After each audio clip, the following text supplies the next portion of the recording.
As a transformational coach, it's clear to me how damaging the belief I'm a born sinner can be to so many individuals. One common consequence is the crippling fear of failure that many perfectionists experience.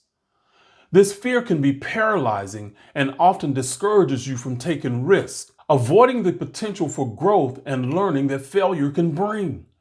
The focus on negativity can be all-consuming and hinders progress. This fear can also have a broader impact in our communities, shutting down entrepreneurship and innovation. However, we must remember that failure is a natural part of progress and can be a valuable tool for growth and learning. We view failure as an opportunity to gain new insights and wisdom. It's not a sign of inadequacy, but rather proof of an attempt toward progress. Building confidence is crucial in jumping into new opportunities and taking risks. Doing so can lead to surprising successes and personal growth. Remember, perfectionism will never lead to fulfillment. Embrace the possibility of failure and use it as fuel for growth and personal advancement. You are powerful beyond belief.